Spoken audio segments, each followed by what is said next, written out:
नमस्कार दोस्तों, स्वागत है आपका हमारे YouTube चैनल में।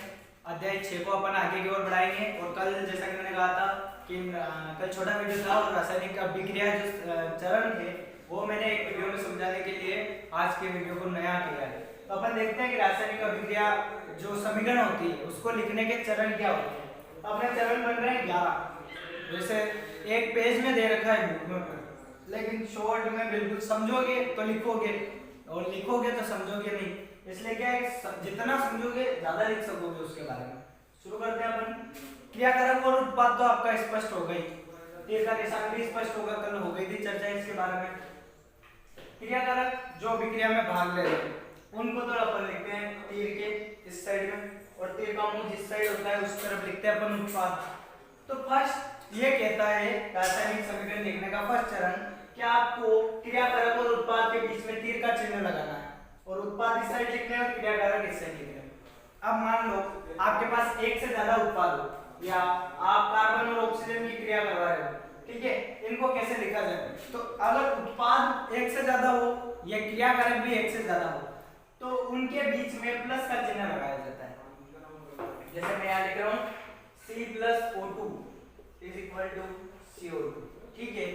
अब देखो इधर दो क्रियाकारक मिल गए, यहाँ उत्पाद अपने पास एक ही है, कोई दिक्कत नहीं है। क्रियाकारक यहाँ दो मिल गए तो मैंने बीच में लगा दिया प्लस का चिन्ह। यह आपका दूसरा चरण है। तीसरा चरण जो है वो लिखने का कुछ नहीं, उसमें एक बात बताई गई है कि यहाँ जो पूरी अभिक्रिया होती है उसमें द्रव्यमान संरक्षण नियम की पालना होती है। न तो द्रव्यमान का निर्माण होता है न द्रव्यमान का क्षय होता है। द्रव्यमान सेम ही रहता है, यानी क्रियाकारक में जितना द्रव्यमान है उतना ही द्रव्यमान कहाँ होगा? आपका उत्पाद का। अगर क्रियाकारक और उत्पाद जो है इस साइड और उस साइड दोनों में परमाणु की संख्या भी सेम होगी, जो कि रासायनिक समीकरण संतुलित करने जो पिछली क्लासों में पढ़े उसमें हुआ है।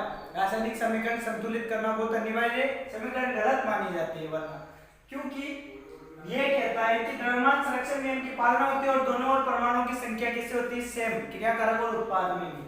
यहाँ देखो एक सी और 2 O2 और 2 O2।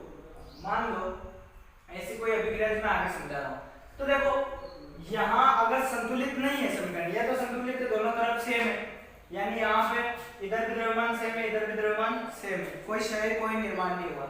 मान लो संतुलित नहीं है समीकरण, तो क्रियाकारक या उत्पाद इन दोनों में परमाणुओं की संख्या या तो बढ़ाई जाएगी या घटाई जाएगी, और उसको क्या किया जाएगा? संतुलित। ठीक है, संतुलित कैसे करते हैं वो आप पढ़ चुके हो, ठीक है। फिर भी नहीं हो तो एक समझाएंगे छोटे से में। अगर संतुलित आप कर रहे हो तो उसमें ऑक्सीजन भी होगी हाइड्रोजन भी होगी, किसी किसी में नहीं होती। तो ऑक्सीजन और हाइड्रोजन अगर है तो उन परमाणुओं को बाद में संतुलित करेंगे, उसके अलावा जो बच रहा है उनको पहले संतुलित करेंगे। यहाँ में C3H प्रोपेन लिया है मैंने, उसके ऑक्सीजन के साथ क्रिया करवा रहा हूँ और जो चीजें बन रही है उसको समझाता हूँ। प्रोपेन जो है C3H प्लस ऑक्सीजन O2 तीर का निशान लगाया मैंने। CO2 और H2 ये दोनों क्या है? उत्पाद, कार्बन डाइऑक्साइड और जल। अब देखो यहाँ पर अपन H को भी छोड़ रहे हैं O को भी छोड़ रहे हैं, तो बाकी अपने पास C है मात्र। इधर C की मात्रा कितनी है? परमाणु संख्या 3 और इधर 1, ठीक है, संतुलित नहीं है। क्या किया जाए? यानी अपने को इधर भी कितने C चाहिए? 3 C चाहिए। तो देखो सेम अभी क्रियाकारक अपन ने सेम लिखा है, उत्पाद में क्या किया? यहाँ पर 3 लिख दिया C क्या है? तो C की संख्या कितनी हो गई? 3, लेकिन ऑक्सीजन यहाँ पे 2 थी और इसका इससे गुणा हो, तो यहाँ ऑक्सीजन कितनी हो गई? 6, ठीक है। अब नंबर आता है अपने को H को संतुलित करना है। ऑक्सीजन 6 हो गए, असंतुलित हो गई है, लेकिन ऑक्सीजन बाद में देखेंगे। फिर क्या होगा? ये सेम है, ऑक्सीजन अभी संतुलित नहीं करना। उत्पाद में देखो आपने को हाइड्रोजन तत्व को संतुलित करना है, ठीक है। इधर 8 हाइड्रोजन के परमाणु, इधर देखिए अपन तो 2 हाइड्रोजन के परमाणु।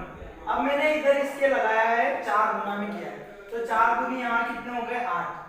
देखो कार्बन 3 कार्बन 3 हो गए, हाइड्रोजन 8 हाइड्रोजन 4 गुनी 8। अब देखो ऑक्सीजन की बात करते हैं। किसकी बात? ऑक्सीजन की। यहाँ तो हो गई अपनी 6 ऑक्सीजन परमाणु और यहाँ हो गई इसका 1 है 4।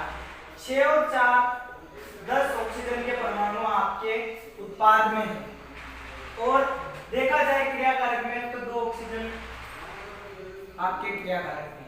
अब संतुलित कैसे करेंगे? मैंने ऑक्सीजन के आगे लिखा है 5, तो 5 दूनी हो गए 10। अब पूरी समीकरण संतुलित है। देखो कार्बन 3, हाइड्रोजन जो है 8 परमाणु इधर, तो इधर भी 4 दूनी 8 परमाणु हाइड्रोजन के। ऑक्सीजन में लेंगे तो 10 ऑक्सीजन है, और इधर 3 दूनी 6 है और 4 एकम 4 है, तो 6 और 4 10 संतुलित समीकरण हो गई। तो देखो ये जो समीकरण थी और ये जो समीकरण थी, ये गलत, ये सही रहती है तीसरे पॉइंट के अनुसार।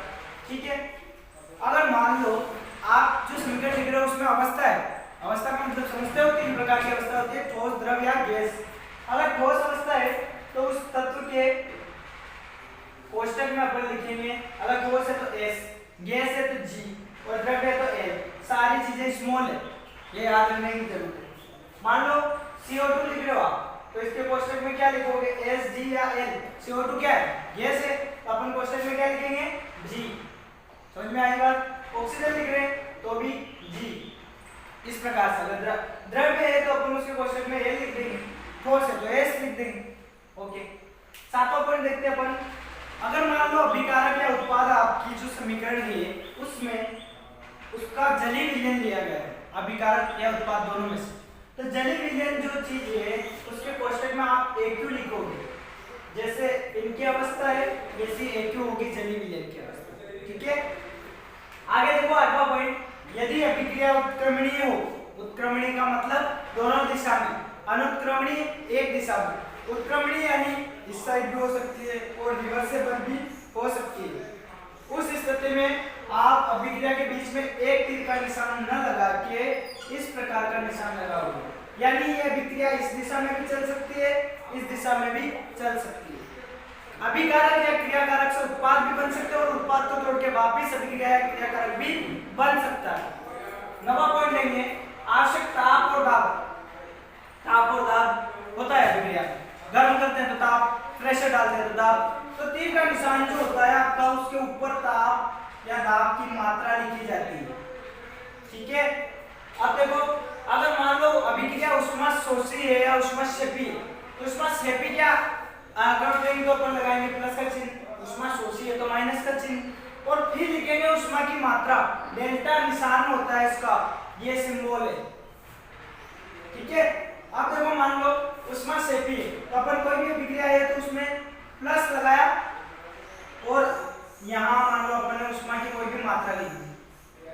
ठीक है, ये तो आ गया ऊष्माक्षेपी के लिए। अगर ऊष्माशोषी है तो अपन यहाँ प्लस नहीं माइनस लगाएंगे और ऊष्मा की मात्रा लिख देंगे। लास्ट चीज होती है उत्प्रेरक।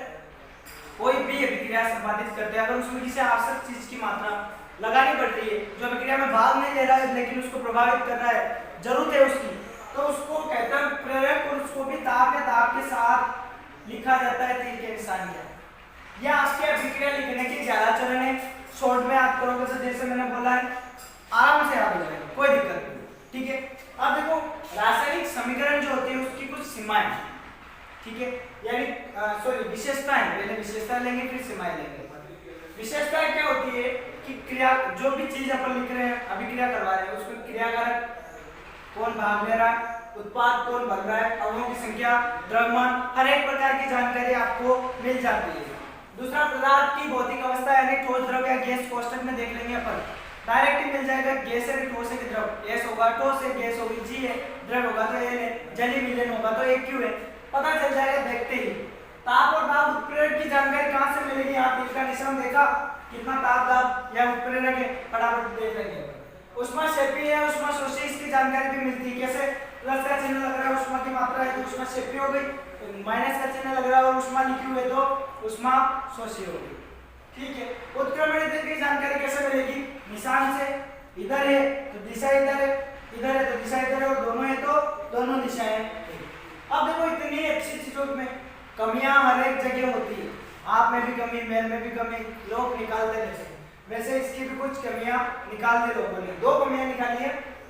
इसमें अभिक्रिया की पूर्ण जानकारी नहीं मिलती है, बहुत सारी 99% जानकारी मिलती है लेकिन कुछ चीजों की जानकारी इसमें नहीं मिल पाती है। दूसरा लास्ट है कि क्रियाकारक और उत्पाद जो होती है उसकी सांद्रता, द्रव्यमान, अणुओं की संख्या, ये तो स्पष्ट हो जाती है, लेकिन उन चीजों की सांद्रता कैसी रहती है, अस्पष्ट रहती है। अपन ने रासायनिक समीकरण लिखने के चरण, रासायनिक समीकरण की विशेषताएं और रासायनिक समीकरण की सीमाएं दो दी गई है, तो कभी 1 नंबर में 2 नंबर में पूछ ले।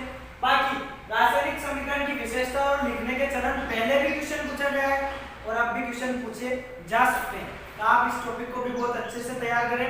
नेक्स्ट टॉपिक और नेक्स्ट क्लास में अपन अगली वीडियो में डिस्कशन करेंगे।